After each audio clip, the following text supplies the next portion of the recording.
In this video, you will be shown how the governing differential equation for boundary value problems is restructured for solution by the finite element method. You will be introduced to the following concepts. 1. Discretization.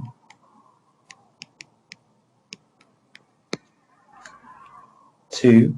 Interpolation equations.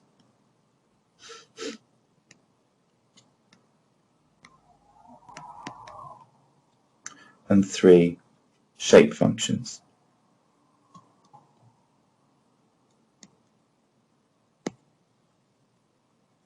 This will be done for one-dimensional elements.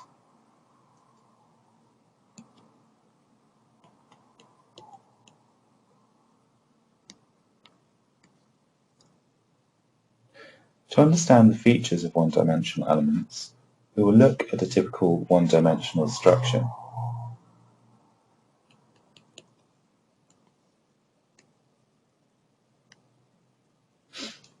This is an axial structure capable only of displacement in the x direction. We'll denote the direction in which this element can displace using the coordinate system here.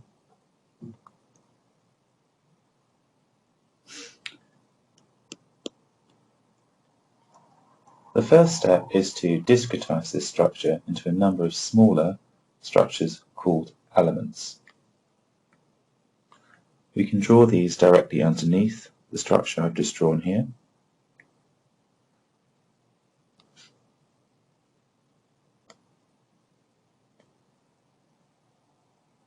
The black dots here, which I've numbered from 1 to 5, are what we call nodes.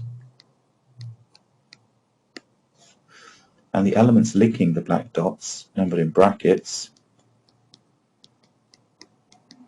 are what we call elements.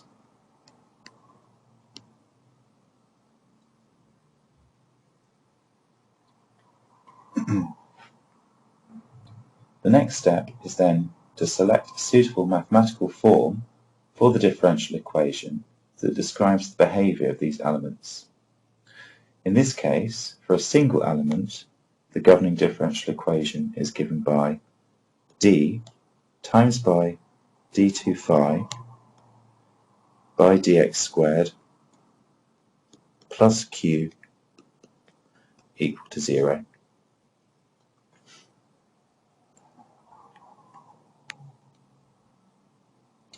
In this equation, phi is the interpolation equation which describes the behavior of a single element between two nodes.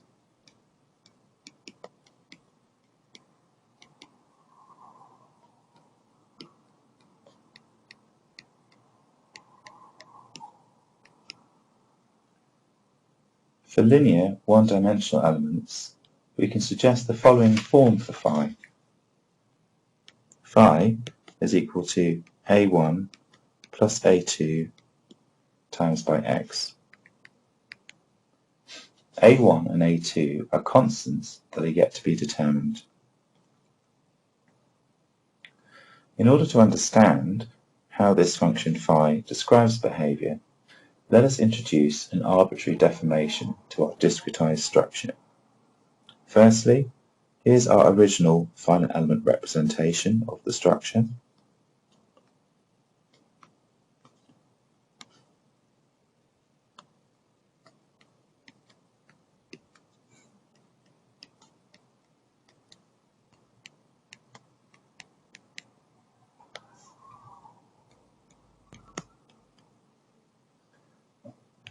And now we introduce our deformation. And we're going to deform element number 3.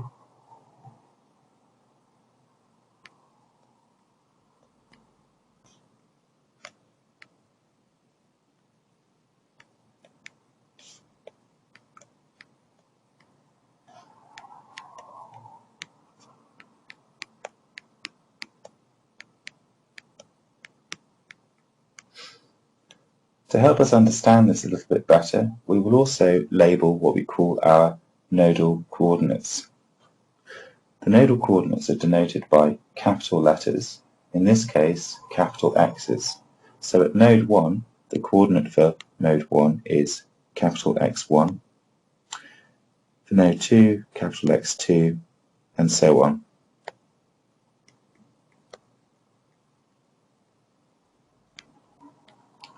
For each element, we have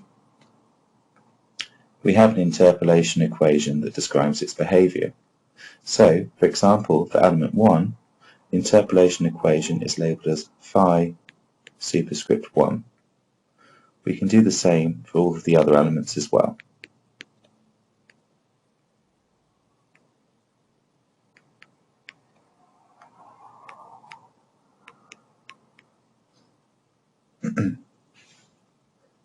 If we now zoom in on a particular element, in this case element 3, we can describe its behavior more precisely.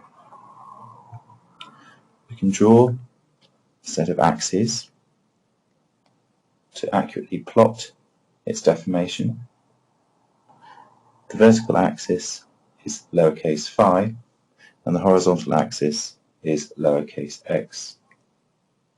We draw the deformed element and its two accompanying nodes.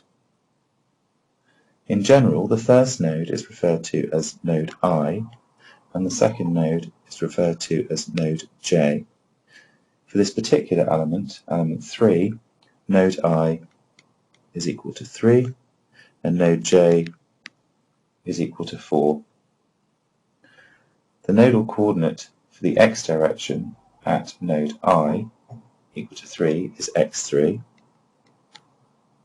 So we say that capital Xi is equal to x3 and capital Xj is equal to x4. In practice, for a real structure, x3 and x4 would take on numerical values. The corresponding phi values at the nodal coordinates x3, capital X3 and capital X4 are capital Phi I, which in this case is equal to capital Phi 3, and capital Phi j is equal to capital Phi 4.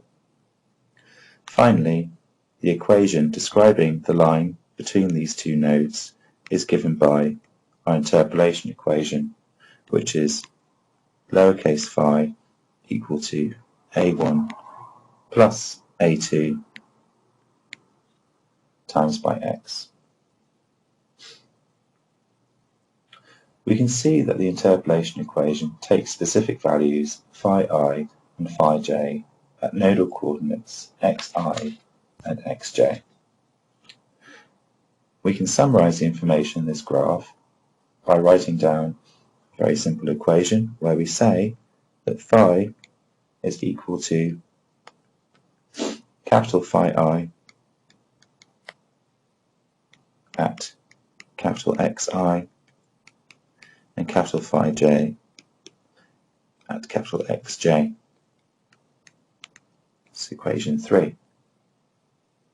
Our task now is to find out what value phi should take between these nodal values. To do this, we must determine a1 and a2.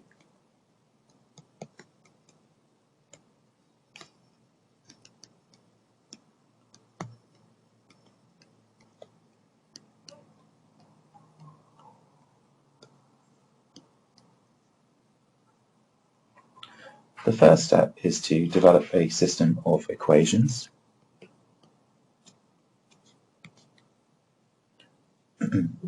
So we write down our nodal values of phi with the nodal values of x substituted into it. This forms a pair of equations, phi I and phi j. Capital Phi I is equal to a1 plus a2 capital Xi, and capital Phi j is equal to a1 plus a2 capital Xj. It's equation 4. We then rewrite these equations in matrix form.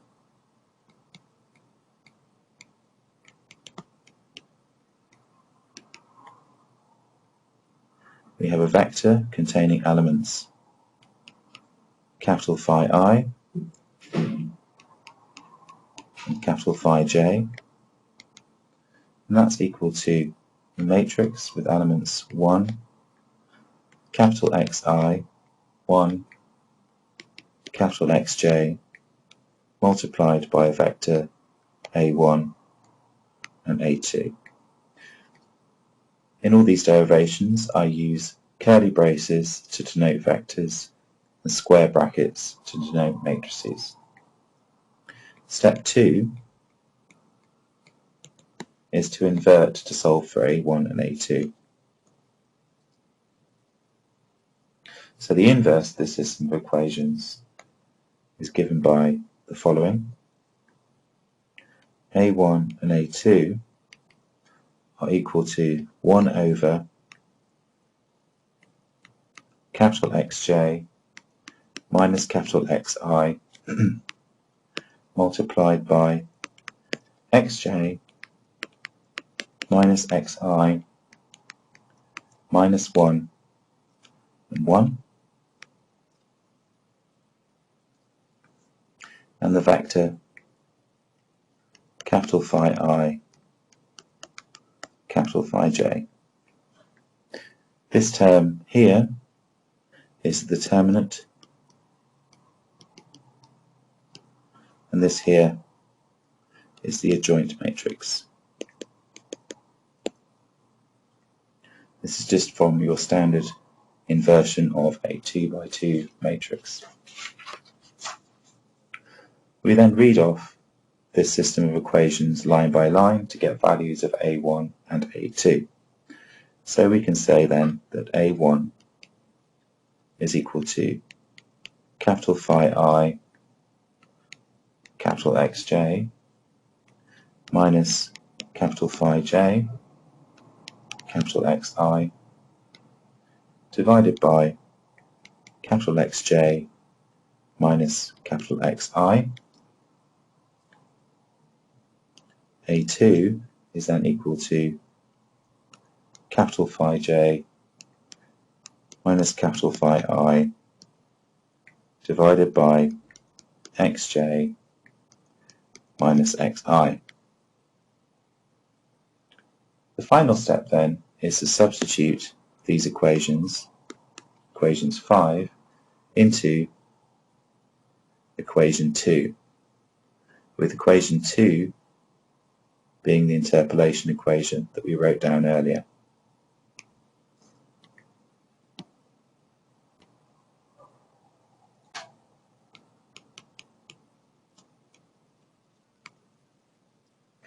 When we do this, we get the following equation. Lowercase phi is equal to capital Phi I Xj minus capital Phi J Xi divided by Xj minus Xi plus capital Phi J minus capital Phi I divided by Xj minus Xi times by lowercase x.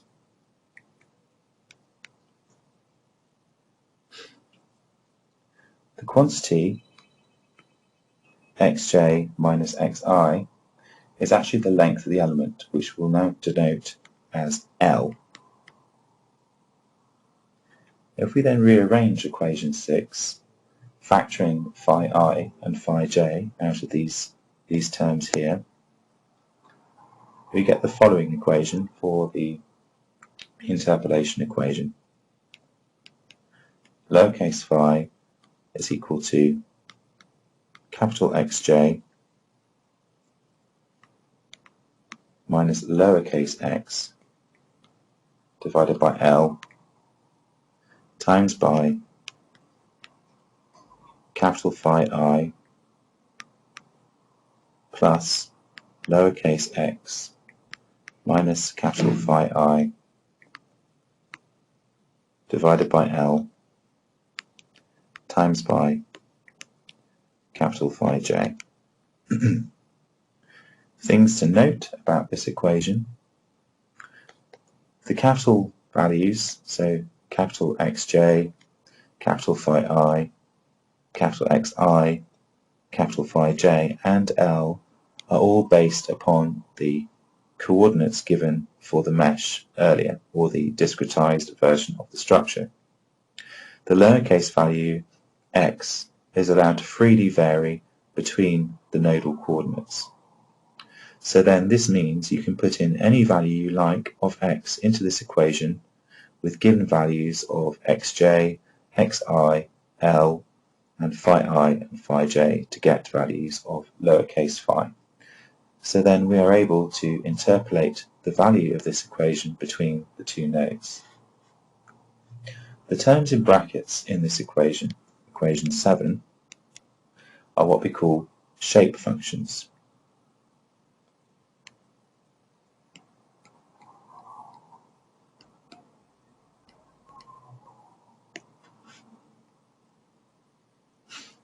And these shape functions allow us to ascertain values of the element between the nodes. We denote these shape functions as n, where ni is equal to xj minus lowercase x over L, and nj is equal to lowercase x minus xi over L.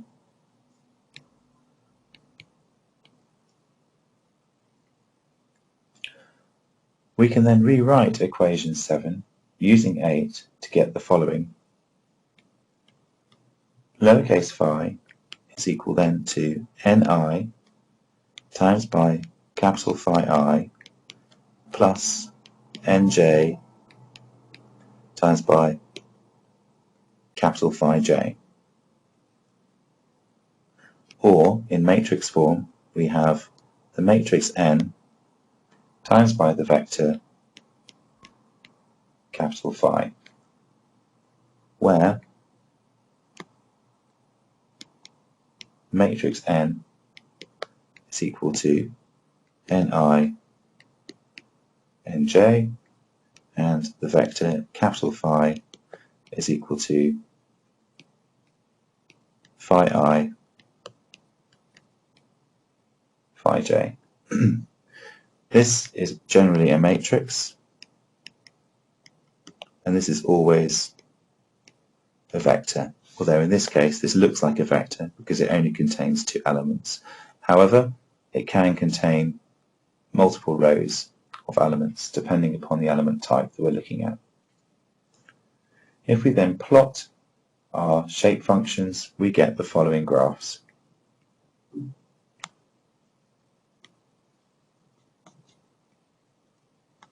Shape functions are always valued between 0 and 1 for linear 1D elements.